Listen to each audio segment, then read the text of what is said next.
Fala galera, tudo certo? Passando aqui rapidinho, só para pedir para vocês aí o like e para se inscrever no nosso canal, que isso ajuda muito a produção do nosso conteúdo, beleza? Valeu, espero que gostem aí do vídeo. Fala galera, tudo certo com vocês? Mais um vídeo aqui no nosso canal. E hoje a gente vai falar um pouquinho, rapidamente, sobre a Série B. Ela já terminou. Eu falei aqui já há algum tempo atrás sobre como ela estava e a projeção ali para o fim, e agora ela finalmente finalizou e nós temos os 4 times que subiram para a Série A e também os 4 times que caíram para a Série C. Vou fazer uma análise rápida, principalmente focando nisso, né? Nos times que subiram, nos times que caíram e alguns pontos notáveis que ficaram de fora, ficaram na famosa meiuca. Vamos então à tabela. Começando pela parte de cima da tabela. Então aqui a gente tem na tela do primeiro ao 10º lugar. Obviamente, como já dá para perceber, né? Subiram aí Santos, Mirassol, Sport e Ceará. Numa rodada final, eu vou fazer esse adendo aqui, numa rodada final insana, tá? Tirando os jogos que já tinham acontecido previamente, porque não importavam nem pro descenso e nem pra subida, né? Na verdade, pro descenso nada importava na última rodada, já tava tudo decidido. Mas pra subir, existiam alguns times ainda na disputa, né? E por isso foi uma loucura até o fim. O Santos já tinha subido, mas Mirassol, Sport, Ceará e Novo Horizontino estavam degladiando, briga de foice no escuro, para ver quem que ia subir e quem que não ia. E foi uma rodada muito legal, foi um final muito emocionante, com certeza, e que testou o coração aí dos torcedores, né? Não tem jeito. Quem acabou ficando de fora nessa última rodada foi o Novo Horizontino, que eu acho que de fato desses 5 times talvez fosse o mais propenso a não subir, num sentido de história, de importância pro futebol, no sentido de torcida. É um time de uma cidade pequena, muito pequena. Não é como se Mirassol fosse de uma cidade grande, mas pelo menos você já viu o Mirassol, acho que mais. Não sei, pelo menos eu tenho essa impressão. E eu acho que na Série A você tem que ter times de expressão, times de renome. É ruim pro campeonato você ter times minúsculos. Você pode ter times pequenos que fazem boas campanhas, mas times minúsculos eu não gosto, tá? É algo particular meu. Eu não sou fã. Então, para mim, o Novo Horizontino ficar fora e um time como, por exemplo, o Ceará, né, subir para a Série A, vale muito pro campeonato, né? Engrandece demais a Série A do ano que vem. Dito isso, subiu pesado, tá? O Santos, obviamente, todo mundo já esperava que fosse voltar para a Série A depois de ter caído no ano passado, e assim o fez, com muito mais dificuldade do que se esperava, né? Tiveram 10 derrotas em 38 jogos, o que é uma quantidade expressiva de jogos perdidos para um time que é um gigante, né? Um gigante da Série A. É certo que vem passando por muitos anos com problemas e talvez, mesmo subindo, continue com graves problemas para se manter na Série A, devido à administração e tudo mais, mas não deixa de ser um dos gigantes do futebol brasileiro. Penou demais para subir. Né, beleza, foi campeão com antecedência e tudo mais, e até por isso perdeu ali nas últimas rodadas também, meio que já, né, sem muita vontade de fazer nada, mas ainda assim, cara, é uma performance duvidosa do Santos durante o ano. Tiveram melhores momentos, momentos ruins, mas obviamente é um time de expressão e que vai conseguir fazer um campeonato decente na Série A, nem que seja, né, na empurrância da torcida, da camisa, esse tipo de coisa às vezes ganha ponto. Porém, existe uma questão aqui, a Série A no ano que vem vai estar bem, que eu chamo de destacada, né? Vai ter muito time grande, então vai cair time grande. Se a gente considerar que esse ano, né, deve ser rebaixado, Atlético Goianiense, Cuiabá, talvez um Bragantino e vamos colocar aqui um Criciúma ou um Juventude. Se cair assim, vão cair 4 clubes de expressão média, né?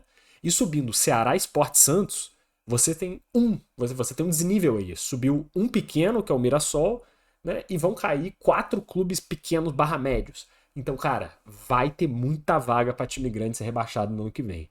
Vai ser um campeonato duro para quem subiu e para alguns outros times que estão fazendo muito feio esse ano. Mas é um debate para depois. Santos está na Série A e acho que é previsto, né? Previsto e muito importante para o campeonato. Em segundo lugar, tá para mim a grande surpresa disso aqui tudo, tá? Que é o Mirassol. Né? O Mirassol já vinha fazendo alguns campeonatos interessantes, já tinha batido na trave antes para subir para a Série A e vem tendo um trabalho muito bom, cara, lá, né? Porque é um clube de expressão nula no futebol nacional.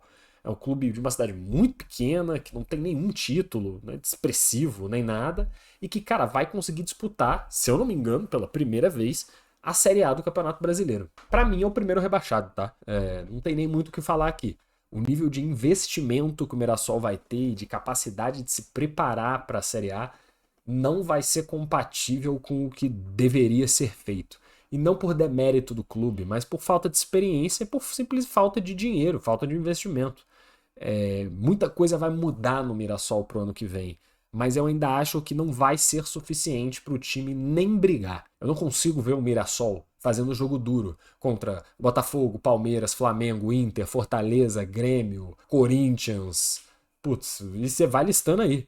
Né? Então, tipo, cara, depois que você lista 10, 12 times da Série A, você fala, pô, o Mirassol não vai ter nem chance contra eles? Vai ter chance contra quem, né? Vai pontuar contra quem? Acho que é o mais cotado para ser lanterna do ano que vem.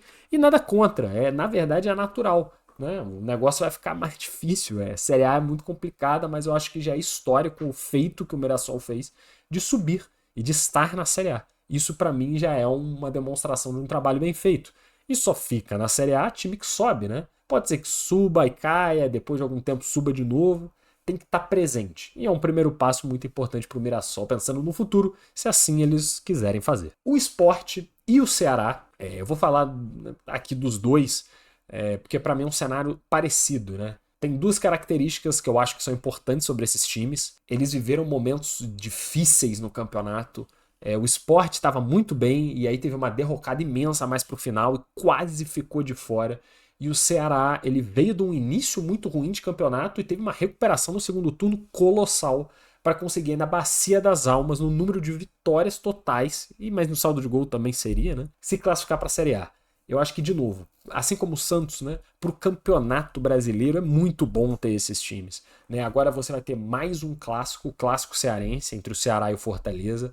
Vão ser dois jogos muito interessantes. Né? Você vai poder ter a torcida do Ceará, que lota estádios, que é apaixonada pelo clube, vai estar presente. Eu acho que isso agrega muito ao campeonato. Assim como o Sport, que obviamente não vai ter o seu rival do Recife, né, na Série A, mas ele vai ter alguns jogos interessantes, por exemplo, Sport Flamengo, um jogo de grande rivalidade, né? E que vai com certeza lotar lá a Ilha do Retiro e, putz, também para mim agrega muito, né? Vão ser jogos de maior apelo, mesmo que o Sport e o Ceará devam sofrer também para permanecer na Série A. São times fracos comparativamente com os grandes elencos, né? Eu acho que vai ficar ali numa condição meio de Cuiabá da vida, né? Esses times que às vezes vão bem, às vezes podem muito mal, vai depender de algumas variáveis e, enfim, a performance em casa vai valer muito para eles no ano que vem. Mas de maneira geral, pô, outros dois grandes times que valem muito, né? De estar na Série A. Não tem jeito. Para mim é um ganho quando times grandes ou médios, né, sobem. Falando nisso, a gente teve o Novo Horizontino, como eu já citei, que ficou de fora, né? E que, como eu já falei, para mim era o time a se ficar de fora. É um time pequeno, que tá tendo um trabalho muito bem feito e que, cara, sorte quase ter subido pra Série A também já é um feito histórico, né?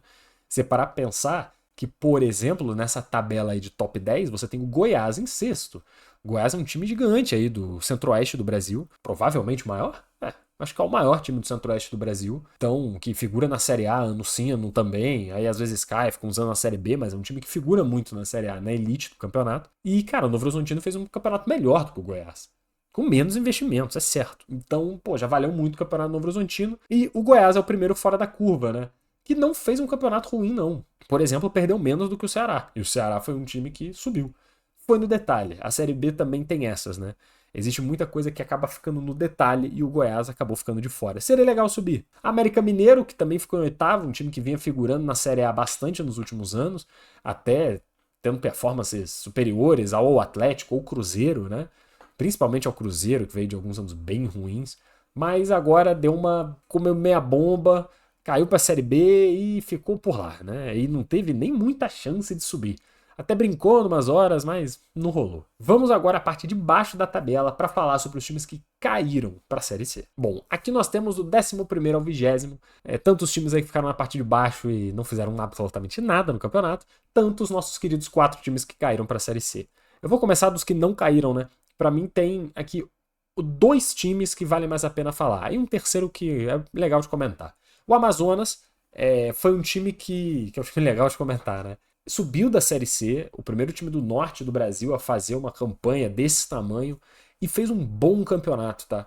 O Amazonas fez uma boa Série B, não correu riscos de queda real, né? Se você reparar, acabou aí 14 pontos na frente da Ponte Preta, que foi o primeiro time que caiu, né, o primeiro time na zona. Então, cara, ficou bem tranquilo, bem livre. E para um time do norte do país, que faz viagens longuíssimas e teve uma mudança imensa de investimento da C para B, foi um bom campeonato. O Amazonas pode ser um time aí a figurar melhor na Série B em anos que virão. Eu ponho algumas fichas no Amazonas, acho um time interessante. Um time que figura muito na Série A, mas não recentemente, né, é o Curitiba, que depois de ter sido rebaixado, né, fez um ano bem ruim, na minha opinião. Ter 50 pontos na Série B, com mais derrotas do que vitórias, para um time do tamanho do Curitiba, não é compatível, né? Não é compatível. Curitiba devia estar ali brigando sempre para subir para a Série A. Fez um ano muito ruim. Ficou na meiuca da tabela, é verdade, também não correu riscos, mas tem que se repensar o que está sendo feito lá. Porque quando você começa a ficar no meio de tabela da Série B, cara, a tendência é que a situação comece a degringolar. Você começa a se complicar e eventualmente cair. A Chapecoense é um time que, na mesma linha do Curitiba, está num estágio já mais complexo, né? E para mim é uma leitura parecida. É um time que vem sofrendo muito nos últimos anos, né, contra queda e tudo mais. E esse ano, de novo, passou realmente perto de cair. Tem que se rever o que está sendo feito lá, cara, porque, de novo, quando você fica circundando a zona de rebaixamento, mesmo que você se salve, ano sim, no outro ano também, cara, vai cair. Isso já aconteceu com o Vasco na Série A, isso aconteceu com o Santos na Série A, isso já aconteceu com o Botafogo. São times que ficam muito tempo ali, uma hora vai cair, cara. E a Chapecoense vai correr esse risco seriamente no ano que vem.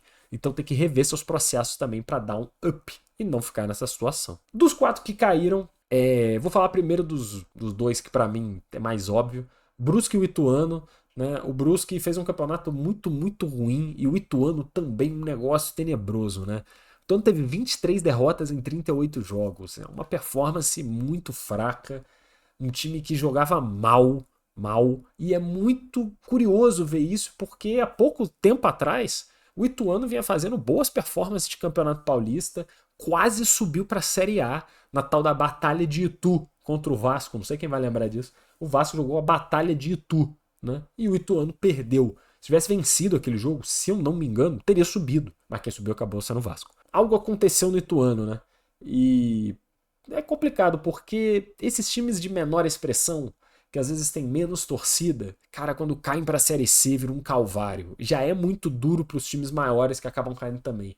Mas para esses que têm ainda menos investimento, capacidade de gerar receita, é uma queda muito pesada. A gente pode ficar um tempo sem ver o Ituano aí figurando na Série B. E a mesma coisa com o Brusque, né? Um time de menor investimento que já vinha batalhando contra o rebaixamento há algum tempo e finalmente caiu. Fez um ano bem fraco também, não tem muito o que dizer. É um outro que pode ficar um bom tempo aí sem ser visto na Série B. E aí os 2 que para mim foram surpreendentes de certa forma, não tanto, mas sim surpreendentes, que foi o Guarani e a Ponte Preta, né? O Guarani, lanterna da competição, e foi o lanterna da competição durante quase ela toda, né? Acabou tendo uma arrancada já na reta final, ganhou uns 3, 4 jogos, mas durante a maior parte de todo o campeonato, o Guarani tinha tipo 3, 4 vitórias, um negócio absolutamente tenebroso, e que também não é compatível com o tamanho do time, né? O Guarani é um time, assim como a Ponte Preta, um time médio do futebol brasileiro, que nos últimos anos, se você for pegar os últimos 10 anos, eu acho que o Guarani e a Ponte Preta foram se apequenando. Eles eram um clube médio, certo ponto no passado já pode ter sido até um time grande, né? O Guarani tem títulos de maior expressão, mas nos últimos tempos vieram se apequenando. A Ponte Preta recentemente jogou a Série A2 do Campeonato Paulista, cara. Como é que pode cair para a Série B do Campeonato Estadual? Não pode isso. E agora ambos, né, abraçados, caem para a Série C. Algo que também já era um pouco previsto, né, por quem acompanha um pouco mais de perto, o Guarani ou a Ponte Preta. Né, eu acompanho mais a Ponte, né?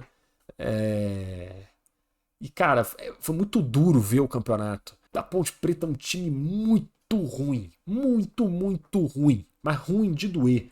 Sabe? Pô, você não para pra ver um jogo do Brusque. Sabe? Ninguém aqui, ninguém pode mentir e falar que parou e viu 90 minutos de um jogo do Brusque ou do Ituano. Mas eu vi alguns jogos da Ponte Preta, os 90 minutos, e outros só pela metade porque eu não aguentei. Cara, um negócio tenebroso, tenebroso, é muita falta de organização, é jogador horroroso, é técnico horrível, e tem 5 técnicos no ano, e não tem investimento, e não tem dinheiro, e nas últimas 4, 5 rodadas, todo jogo tem um jogador expulso, tem algo errado nessa instituição, né? Muita coisa tem que mudar. Mas, às vezes, tem que ter um choque para alguma coisa acontecer. Talvez a queda para a Série C seja esse choque, tanto para o Guarani, tanto para a Ponte Preta. Eu não vejo, tá, uma fonte, uma forma de investimento decente para esses dois times que não seja um investidor milionário que apareça e decida enfiar dinheiro no clube, como o Guarani já fez trocentas vezes. Talvez a SAF seja a única solução. Tanto a Ponte quanto o Guarani eu também vejo amargando Série Cs difíceis, muito difíceis. Não sei se vão conseguir subir. E talvez precise de um investimento mais forte. Porque diferentemente da maior parte dos times da Série B inteira, eles são, talvez, ambos, né, os rivais, dos que têm a maior capacidade de investimento por trás. São times com história, são times com camisa, já foram considerados os maiores times do interior do Brasil, né, que não são de capitais. Putz, tem muita coisa ali, tem estádios históricos, você tem muita coisa carregada, né? Em Campinas, uma cidade com bastante público, bastante capacidade de gerar receita, mas você precisa de uma profissionalização desses clubes, não tem o que fazer. Você vê o Novo Horizontino e o Mirassol, são times muito menores de expressão zero de cidades minúsculas e que estão subindo para a Série A, porque são organizados, porque tem estrutura, porque tem pessoas competentes trabalhando dentro do clube, o que pelo visto na Ponte Preta e no Guarani não tem. Né? Não tem, ou são muito poucas, que não conseguem fazer a diferença real, porque o coletivo é uma desgraça. Algo tem que mudar. Talvez a SAF seja o primeiro passo. Você vai ter investimento financeiro agressivo e uma profissionalização das profissões lá dentro. Talvez com isso os times voltem para a Série B e consigam fazer performances compatíveis com o seu tamanho, com a torcida que esses times têm. Que é realmente uma miséria você ter Guarani e Ponte Preta na Série C. A Portuguesa de São Paulo, por exemplo, que é um outro time que morreu com farofa, né, nos últimos anos, vai ter um aporte aí de uma SAF, que vai ser um dinheiro gigantesco, e que talvez faça o time voltar a figurar na elite do campeonato em breve. Você vai reformar estádio, você vai ter todo o investimento de infraestrutura e tudo mais, que pode acabar resultando num clube voltar à Série B, né, e ficar ali tentando subir para a Série A e tudo mais. Talvez algo similar tenha de fato que acontecer com a Ponte e com o Guarani, e esse talvez na verdade seja o futuro de todos os clubes médios do Brasil, tá? Que sofrem muito com uma falta grande de organização e que talvez só dessa forma possam ser de certa maneira competitivos no futebol profissional brasileiro. Mas isso é um debate para depois. É isso. Tá entregue aí a finalização da nossa Série B, dos times que caíram, dos times que subiram, de alguns pontos aí que ficaram perdidos no meio da tabela. Série B do ano que vem volta só daqui a muito tempo. E aí a gente também faz um acompanhamento no ano que vem, um pouco mais de perto da Série C, passar de vez em quando para ver como é que as coisas estão e tudo mais. E obviamente manter um acompanhamento mínimo aí da Série B também. Beleza? Espero que vocês tenham gostado do vídeo. Teremos mais vídeos essa semana, amanhã, depois da manhã. Então acompanhem bastante, compartilhem com todo mundo. Um forte abraço e até a próxima.